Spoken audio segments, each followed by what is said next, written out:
আমরা 18 বছর যাবৎ দেখেছি যে আওয়ামী লীগের গুন্ডা পান্ডারা যারা কমিশনার ছিলেন বিনা ভোটে, এমপি ছিলেন বিনা ভোটে, তাও বাহিরের এলাকার, আমাদের এলাকার কোনো সন্তান না, তারা আমাদের এলাকার কোনো নারীর টান ছিল না।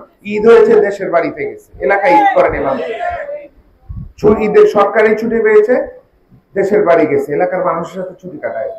সেই ধরনের মানুষ তো এলাকা শোষণ করেছে, এলাকা ন্যায় বিচার করে।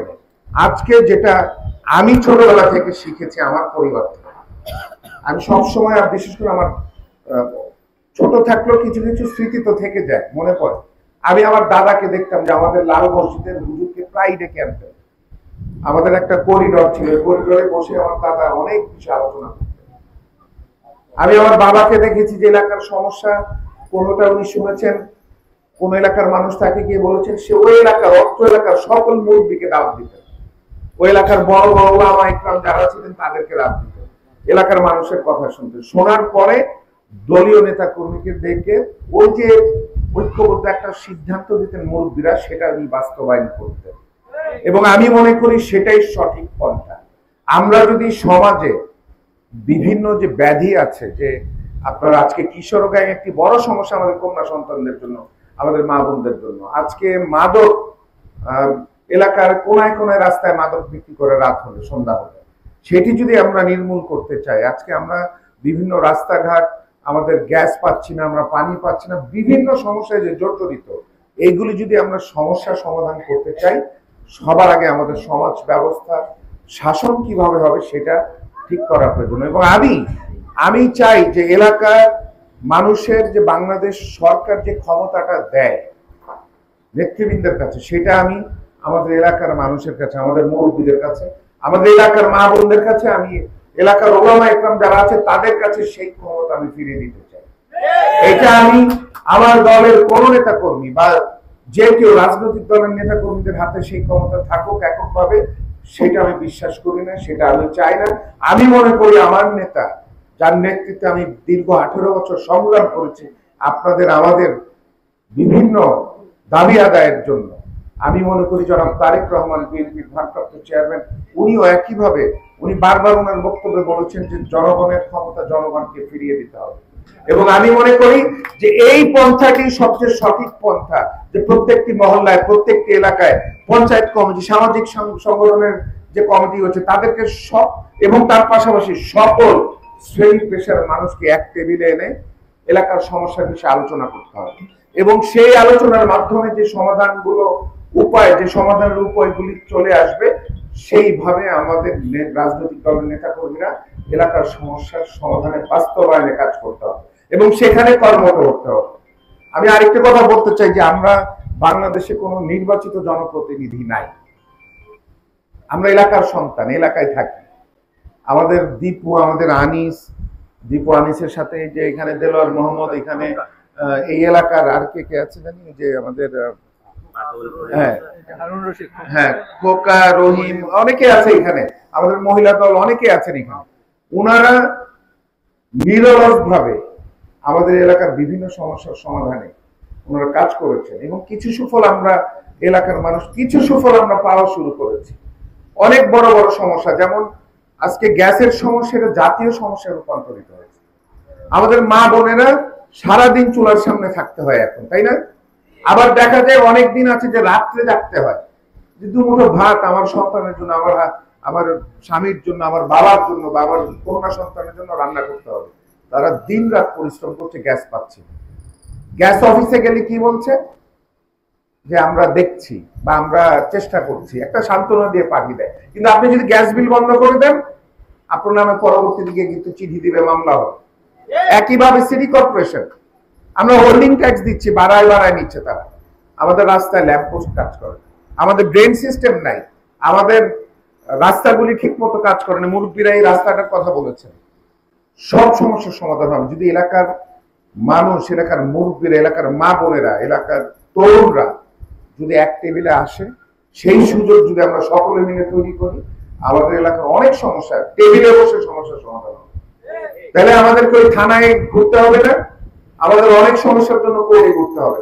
কারণ আমি নিজের চোখে দেখেছি, আমরা আমাদের এই জীবনের 18 বছরের লম্বা সময় আমরা কোর্টের বারান্দায় কাটাতে হয়েছে। মিথ্যা মামলার কারণে। সেখানে আমরা দেখেছি যে মানুষ কিভাবে হয়রানির শিকার হয়। আমরা চাই আমাদের এলাকার মহল্লার সমস্যাগুলি, আমাদের ভোটারদের, আমাদের মা বোনদের, আমাদের ভাইদের সমস্যাগুলি এলাকায় সমস্যার সমাধান হোক। আরেকটি কথা আমি বিশ্বাস করি যে এলাকার মানুষ যদি সত্যিকার অর্থে যে চায় যে এখানে মাদক ব্যবসা কেউ করতে পারবে না, সেটা একেবারেই সম্ভব আমি বিশ্বাস করি। কিন্তু সেটা কিভাবে সম্ভব? যদি আমার দলের নেতা কর্মীরা, অন্যান্য দলের নেতা কর্মীরা এবং এলাকার মুরব্বী, এলাকার মানুষ যদি একত্রে দাঁড়ায়, তাহলে কোন মাদক ব্যবসায়ীর এলাকায় মাদক ব্যবসা করতে পারে। কিন্তু আমরা কিছু মানুষ সহযোগিতা করি না। এটা সমাজের সকল শ্রেণী পেশার মানুষের সহযোগিতা করতে হবে। এখানে কোন রাজনৈতিক দলের নেতা কর্মী আমি মনে করি যদি প্রশ্রয় দিয়ে থাকেন, বিশেষ করে আমি আমার দলের কথা বলবো, আমার দলের কোন নেতা কর্মীরা যদি আপনারা কোনোভাবে, আমি টের পাই, কোনো খবর পাই, আমার মা বোনেরা, আমার ভাইরা, আমাদের সন্তানরা যদি কোনোভাবে আমাকে প্রমাণ সহ দেয় যে আপনারা জড়িত, আমি আপনাদের কসম খেয়ে বলছি, মানুষগুলির সামনে আল্লাহর কসম খেয়ে বলছি, আপনাদেরকে আমি নিজের হাতে ধরে আমি পুলিশে দেবো। এই সতর্ক আমি আপনাদেরকে কোনোভাবেই মাদক কোনোভাবে এলাকায় প্রশ্রয় দেওয়া যাবে না। আমার বাবা কোনোদিন মাদক, আমি শুনেছি যে উনি গাড়িতে যাচ্ছেন, এক মাদক ব্যবসায়ী হেঁটে যাচ্ছেন, গাড়ি থেকে লাফ দিয়ে নেমে তাকে ঘাড় ধরে তাকে পুলিশে দিচ্ছে। সেই ব্যবস্থায় আমরা গ্রহণ করবো এখানে। এবং আপনাদের কাছে আমার একটা অনুরোধ আছে যে অনেক সময় দেখা যায় আমাদের নেতারা, তারা অনেক পরিশ্রমী, অনেক ত্যাগ স্বীকার করেছে। অনেক সময় তারা হয়তোবা আমার কাছে আপনাদের সঠিক খবরটা পৌঁছাবে না। আপনারা জানেন আমি একটা অ্যাপস তৈরি করেছি। এই অ্যাপসের মাধ্যমে সবাই আমরা আজকে ডিজিটাল মোবাইল ইউজ করি, আমরা অ্যান্ড্রয়েড ব্যবহার করি বা iOS সিস্টেম ব্যবহার করি। আমি চাই যে আমার এলাকার মানুষ, আমার এলাকার মুরব্বীরা, আমার এলাকার মা বোনেরা, আমার এলাকার তরুণরা আপনাদের এলাকার বিষয়ে সমস্যা, এলাকার পরামর্শ, যেটাই আপনাদের প্রয়োজন বোধ করবেন যে না আমার সন্তান রবিনকে জানাতে হবে বা আমাদের ভাই রবিনকে জানানো উচিত, বা সে জানলে অনেক এলাকার মানুষ সুবিধা পাবে, আপনারা আমাকে সরাসরি জানানোর চেষ্টা করবেন অ্যাপসের মাধ্যমে। আপনাদের পরিচয় গোপন থাকবে, আপনাদের শুধু তথ্যটা আমাকে দিতে হবে, বাকি সেই তথ্যের বিষয়ে আমি তাৎক্ষণিক ব্যবস্থা গ্রহণ করবো, এটা আপনাদেরকে আমি কথা দিচ্ছি। আমরা 5 অগস্টের পর থেকে বিভিন্ন এলাকার, আমরা আমাদের দায়বদ্ধতা থেকে, কারণ আমরা এলাকার সন্তান, আমরা আমাদের নারীর টান এখানে, আমাদের দায়বদ্ধতা থেকে, আমরা কোনো জনপ্রতিনিধি না, আমরা সরকারের কোনো সুবিধা পাচ্ছি না, আমরা আমাদের দায়বদ্ধতা থেকে আমাদের এলাকার মানুষের সাথে যে আমাদের ভ্রাতৃত্ববোধ, যে ভালোবাসা, যে সম্পর্ক, সেটা থেকে আমরা দিন রাত এলাকার মানুষের সমস্যা শুনে বিভিন্ন সমস্যা সমাধানে আমরা কাজ করে যাচ্ছি। একটি প্রশ্ন আমি আপনাদেরকে করে যেতে চাই, নির্বাচন আসন্ন, একটি অবাধ সুষ্ঠু নিরপেক্ষ নির্বাচনের জন্য আমরা 18 বছর যাবৎ লড়াই সংগ্রাম করেছি। জুলাই আন্দোলনের যে পটভূমি সেটা আমরা তৈরি করেছি। আমাদেরও অনেক দলের নেতাকর্মীরা গুম হয়েছে, খুন হয়েছে, আপনারা সাক্ষী। আমরা দিনের পর দিন আমরা জেল খেটেছি, আমরা বাড়িতে থাকতে পারিনি, আমরা কোর্টের বারান্দায় মিথ্যা মামলা, আমাদের সময় দিয়েছে, আমাদের নিজের কষ্টে অর্জিত অর্থ আমরা সেখানে ব্যয় করেছি। আমি আপনাদের কাছে আপনাদের সন্তান হিসেবে প্রশ্ন রাখতে চাই, আজকে অনেক দলের অনেক ক্যান্ডিডেট আসবে আপনাদের কাছে ভোট চাওয়ার জন্য। আমি আপনাদের সন্তান এতটুকু দাবি করতেই পারি যে আপনারা প্রশ্ন করবেন যে 5 অগস্টের পর থেকে তাদের এলাকার মানুষের প্রতি দায়বদ্ধতা কোথায় ছিল। কারণ আমি তো দেখি নাই যে এলাকায় গিয়ে এলাকার মানুষের সমস্যাগুলি বোঝার চেষ্টা করেছে, আমি তো দেখি নাই বা আমি শুনি নাই, বা আমি জানতে চাই আপনারা দেখেছেন কিনা বা আপনারা শুনেছেন কিনা যে আপনাদের দুয়ারে এসেছে, আপনাদের দুয়ারে এসে যে এই যে সমস্যাগুলির কথা আপনারা তুলে ধরছেন, এইরকম তারা করেছে কিনা। তারা বাইরের মানুষ, তারা এলাকার মানুষ না, এলাকার সন্তান না, তারা বাইরে থেকে আসবে, ভোট চাবে, ভোট চেয়ে আবার তারা ঠিকই বাইরেই চলে যাবে। আমি আপনাদের সন্তান, আমি আপনাদেরকে কথা দিচ্ছি, আমার বাবার জীবনে তার এই পর্যন্ত যে সংসদ সদস্য নির্বাচিত আপনারা করার পরে কোনোদিন এলাকার বাইরে থাকে নাই। উনি জন্মগতভাবে এলাকার সন্তান, আমি জন্মগতভাবে এলাকার সন্তান। আমার দায়বদ্ধতা আপনাদের কাছে, আপনারা দিনে রাতে 24 ঘন্টায় আপনারা আমাকে পাবেন, আপনারা যে কোনো সময় ডাক দিবেন, আমি আপনাদের সামনে উপস্থিত হব। এবং আরেকটা বিষয় আমি বলতে চাচ্ছি, আমরা বাংলাদেশে যারাই নেতৃত্ব দিবে, আমরা দায়বদ্ধতা চাই। আপনারা চান না দায়বদ্ধতা? সবারই জবাবদিহিতা করতে হবে। এই জন্য আমি আপনাদেরকে ক্ষমতায়ন করতে চাই, আমরা করতে চাই। যে কোনো জনপ্রতিনিধি তাদেরকে যাতে আপনাদেরকে সরাসরি প্রশ্ন করার আপনাদের সুযোগ থাকে, আপনাদের প্রশ্ন করতেই হবে। কারণ আপনারা যদি প্রশ্ন না করেন আবার সেই আগের মতো দুর্নীতি হতে পারে, আবার সেই জনগণের টাকা লোপাট হতে পারে, আবার সেই উন্নয়নের যে ভাগটা জনগণকে ভোগ করার কথা সেটি তারা ভোগ না করে আবার সেই নেতা এককভাবে ভোগ করতে পারে। এই জন্য আপনাদেরকে প্রশ্ন করতেই হবে। আপনাদেরকে সে প্রশ্ন করার জায়গা, যারা শহীদ হয়েছেন এই 18 বছর যাবত রক্তের বিনিময়ে, তাদেরকেই আপনাদেরকে প্রশ্ন করার জায়গা তারা ঠিক করে দিয়ে গেছে। তাই আমি খুব বেশি আর কথা বলতে চাই না, রাত হয়ে যাচ্ছে। আমাদের মা বোনেরা এখানে আছেন। আজকে ভোট যদি ভোটের পার্সেন্টেজ হিসাব করেন, অর্ধেকের বেশি 50%-এর অধিক নারী ভোটার সারা বাংলাদেশে। আমরা ইসলামী মূল্যবোধে বিশ্বাস করি, আমরা আমাদের মা বোনদেরকে সম্মানিত করতে চাই। তাদের ইসলামী মূল্যবোধের মাঝে থেকে আমাদের নারীদের জন্য আমরা চাই যে আমাদের নারীরা, আমাদের মারা, আমাদের বোনেরা, আমাদের সন্তানরা আমাদেরকে তাদের সমস্যাগুলি জনগণের সামনে তুলে ধরুক। কারণ নারীদের কথা নারীদের বলতে হবে, কারণ নারীদের সমস্যা পুরুষরা বলতে পারবে না। নারীদের যে সমস্যাগুলি আপনারা সমাজে ফেস করেন, আপনি যে মুখোমুখি মোকাবেলা করেন, সেইগুলি যদি আপনারা বলা শুরু করেন, দেখবেন যে আপনারা যে সমস্যাগুলি সামনে মোকাবেলা করতে অনেক সমস্যার সমাধান হয়ে যাবে আপনাদের মাধ্যমে। এবং আমরা চাই আগামী দিনে যে একটা জায়গা থাকুক যেখানে আমাদের মা বোনেরা কথা বলার জায়গা থাকবে, সেখানে তাদের পরামর্শ দেওয়ার জায়গা থাকবে। তারা যে অসুবিধাগুলি ফেস করে, আমরা আমাদের পুরুষ সমাজে বিশেষ করে এই স্বাধীনতা পরবর্তী সময় থেকে যেটা হয়ে আসছে, সেখানে পরিবর্তন করতেই হবে। কারণ আমাদের তো নারীর সংখ্যা দেশে অনেক বেশি হয়ে যাবে আগামী দিনে। নারীদেরকে প্রাধান্য দিতে হবে, নারীদের অসুবিধাগুলিকে প্রাধান্য দিতে হবে, সেটি আলোচনার মাধ্যমেই করতে হবে। এখানে অনেকেই জান্নাতের টিকিট বিক্রি করে বাড়িতে গিয়ে।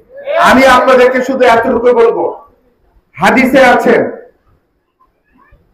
রাসূলুল্লাহ সাল্লাল্লাহু আলাইহি ওয়াসাল্লাম একটি হাদিসে বর্ণনা করেছেন যে আমাদের ইসলাম ধর্ম 73টা 73 ভাগে ভাগ হবে এবং একটি ভাগ মাত্র আল্লাহ পাকের রাস্তায়, সহি ইসলামের রাস্তায় থাকবে।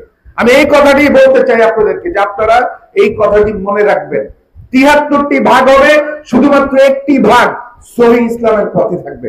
আপনারা কোনোভাবেই, অনেক ইসলামিক দল আছে ইসলামের ধর্ম ব্যবসা করে, আপনারা কোনোভাবে ভুল ভ্রান্তিতে পড়বেন না। আপনারা কোরআন হাদিস পড়তে হবে, আমাদেরকে সহি হাদিস, সহি ইসলাম জানতে হলে আমাদেরকে সহি কিতাব পড়তে হবে। আপনারা পড়বেন, আপনারা জানবেন, আপনারা বিভ্রান্ত হওয়ার কোন সুযোগ আমরা কাউকে দেব না। কোন দলকে আল্লাহ পাক, আমাদের রাসূলুল্লাহ সাল্লাল্লাহু আলাইহি ওয়াসাল্লাম, আমাদের নবীজি, এখানে আমাদের অনেকে বলে, আমরা শুনি সোশ্যাল মিডিয়া দেখেছি যে অনেকে বলে যে দাঁড়িপাল্লায় ভোট না দিলে নাকি নবীজির কাছে ঢাকায় থাকতে হবে, আল্লাহ নাকি মাফ করবেন, এরকম শুনেছি। আপনারাও দেখেছেন সোশ্যাল মিডিয়ায়। কোনো বিভ্রান্তিত করার সুযোগ নেই। আপনারা তাকেই ভোট দিবেন যাকে আপনারা দিন রাত পাবেন। আমি বলছি না আমাকে দিতে হবে, কিন্তু আপনারা তাকেই ভোট দিবেন যার উপরে আপনারা আস্থা রাখতে পারবেন। আপনারা তাকেই ভোট দিবেন যে রাতে 2টার সময় ডাক দিলে আপনাদের পাশে এসে দাঁড়াবে। আপনারা তাকেই ভোট দিবেন যে আপনারা যাকে প্রশ্ন করার সুযোগ পাবেন। আপনারা তাকেই ভোট দিবেন যার মাধ্যমে আপনাদের বিভিন্ন সমস্যার সমাধান হবে।